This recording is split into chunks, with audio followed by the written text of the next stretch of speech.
बंदूक ताने उसने उसे काबू में रखा। सामने वाला काशा को मारना नहीं चाहता, बल्कि प्रीडेटर ने काटी उसकी टांग के लिए मदद मांग रहा था। मदद के बदले अनुवादक ने काशा को बारूदी बंदूक चलाना सिखाने का वादा किया। दोनों प्रसन्न। काशा जल्दी सीख गई। अनुवादक ठीक हुआ। अचानक जंगल में आवाज सुनकर काशा ने रणनीतिक छिपकर उसे मरने का नाटक करना पड़ा। प्रीडेटर प्रकट होकर आसपास जांच पड़ताल करने लगा। तीक्ष्ण दृष्टि से काशा ने देखा कि प्रीडेटर ने मरने का ढोंग कर रहे अनुवादक को नहीं देखा। पैर पाते उसने सुअर जैसी चीख मारी। चीख सुनकर कुत्ता दौड़कर आया। जब प्रीडेटर ने निशाना साधा, घुड़सवार डेक ने एक वार में उसका मुखौटा तोड़ा और सफलतापूर्वक ध्यान खींचा। पास खड़ी काशा ने फौरन बारूदी बंदूक तैयार की, लेकिन ट्रिगर फेल हुआ। चतुराई दिखाकर उसने जोर से चीख मारी। प्रीडेटर का ध्यान बन गया और डेक ने उस पर सफलतापूर्वक हमला किया, लेकिन इस मामूली चोट का उसके लिए कोई असर नहीं हुआ। भाई बहन मिलकर पलटवार करने ही वाले थे। प्रीडेटर अदृश्य हो गया। पलक झपकते ही डेक मारा गया ताकि उसकी बहन बच सके। डेक ने आखिरी ताकत झोंक कर प्रीडेटर को फंसाए रखा।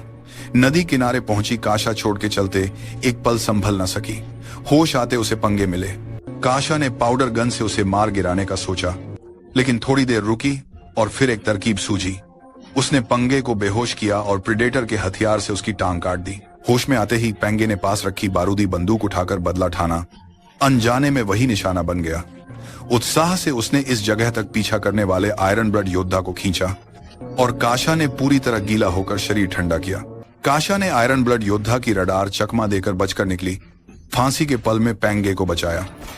उसने आयरन ब्लड योद्धा का मुखौटा उठाकर तेजी से भागा। मुखौटा चारे की तरह रखकर योद्धा को जाल में फंसा दिया। काशा ने फिर ऊंचाई से हमला किया, पर आयरन ब्लड योद्धा ने अचानक उसे हवा में उछाल दिया। कुत्ते से काशा फिर बचकर निकली। योद्धा ने पीछे झपट्टा मारा। काशा ने जमीन से भाला उठाकर वार कर आयरन ब्लड योद्धा का हाथ काट दिया। चूंकि भाला उसका था, वह उसे चला न सकी। फिर भी एक चाल थी।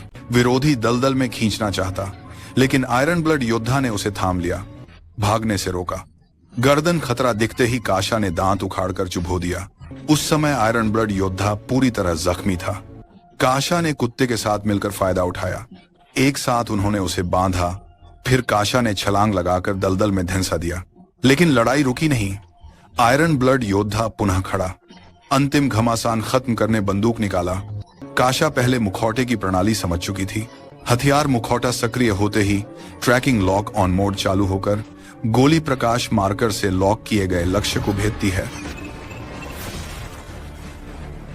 काशा ने अपनी चतुराई और बहादुरी से अंततः अजेय परग्रही राक्षस को पराजित किया और अपना शिकार परीक्षण पूरा कर अपनी ट्रॉफी साथ लाई। इस क्षण का गौरव आखिरकार काशा का है, क्योंकि शुरुआत में एक रस लगी कहानी ने सामने आने पर चौंकाया। यह वाकई चौंकाने वाला था। प्रेडेटर का मुख्य बेहद प्रभावशाली अद्वितीय प्रदर्शन और शिकारी शिकार पहचान अदला बदली ने नाटकीयता चरम पर पहुंचाई। शिकार का रोमांच मौलिक और क्रूर है, कवच की सुरक्षा कम है, वहीं शक्ति का प्रदर्शन अधिक है। वैसे आप सभी को यह प्रेडेटर फिल्म कैसी लगी? इतनी थी इस एपिसोड की सामग्री। धन्यवाद। अगली बार फिर मिलते हैं।